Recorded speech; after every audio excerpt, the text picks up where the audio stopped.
여기서 잠깐 티타와 페드로의 관계를 보면서 생각나는 그림이 하나 있어요. 아리 셰퍼의 작품인데요. 이 작품도 단테의 신곡 지옥편에서 나오는 프란체스카와 파울로의 사랑 이야기를 그린 거예요. 이 그림 속 두 남녀는 사실 불륜 관계예요. 게다가 시동생과 형수입니다. 이 둘은 어떻게 사랑하게 된 걸까요? 페트로와 티타랑은 상황이 좀 달라요. 12세기에 이탈리아의 로미오와 줄리엣가처럼 사이가 굉장히 안 좋은 두 가문이 있었어요. 그 사이가 너무 안 좋으니까 화해를 하려고 정략 결혼을 하기로 한 거예요. 그래서 처음에 프란체스카는 정략 결혼이 너무 마음에 안 들어서 안 하려고 했는데 막상 선을 보러 찾아온 남자를 보니까 마음이 뺏겨서 결혼을 합니다. 그런데 문제는 선을 보러 나왔던 그 멋진 파울로가 그녀의 신랑감이 아니었다는 거예요. 몸에 장애가 있는 형 조바니를 내보냈다가는 결혼을 안 할 것 같으니까 훤칠한 키에 준수한 외모를 가진 동생 파울로를 조바니인 척 속여서 보냈던 겁니다. 그렇게 결혼한 첫날 밤에 방에 들어온 진짜 남편 조바니를 보고 프란체스카는 경악을 하지만 이미 한 결혼을 파기할 수가 없었어요. 게다가 이 조바니가 아내를 사랑하고 존중해주기는커녕 정말 학대를 했다고 합니다. 그야말로 프란체스카는 정략 결혼의 희생자로 불행한 결혼 생활을 해야 했던 거죠. 이것을 지켜보는 파울로는 마음이 편할 리가 없었어요. 이 형수 프란체스카에게 너무 미안하고 죄책감이 들죠. 그래서 그녀한테 다정하게 잘해줘요. 결국 둘은 사랑에 빠집니다. 사랑은 상냥한 관심과 연민에서 싹트는 법이거든요. 같이 둘이 책을 읽던 중에 입을 맞추고 더 이상 책을 읽을 수가 없었다고 해요.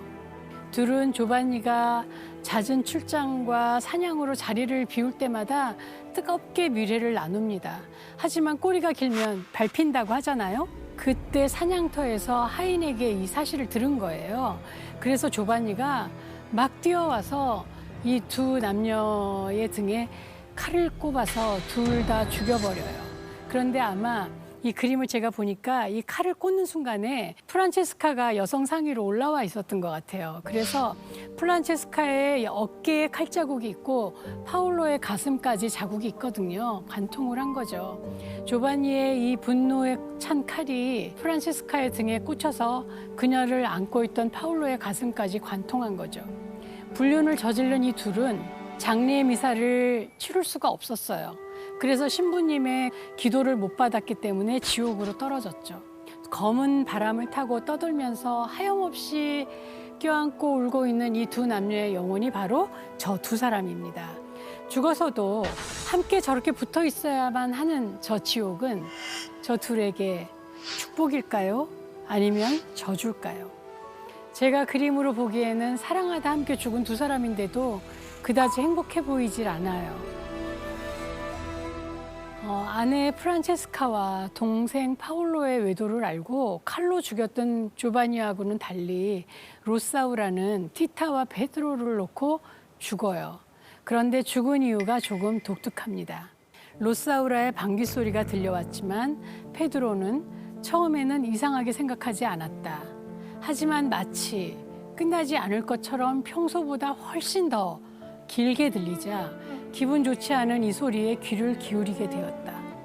어쩌면 옆집 사람들의 자동차 엔진 소리일지도 몰랐다. 하지만 잘 생각해보니 자동차 엔진은 그렇게 고약한 냄새를 풍기지 않았다. 사실 참 웃픈 상황이죠. 결혼 생활 동안 심각한 소화불량에 시달리다가 죽기 직전에 아주 길고 커다란 소리에 방귀를 뀌고 눈을 뜬 채로 비참하게 죽게 됩니다.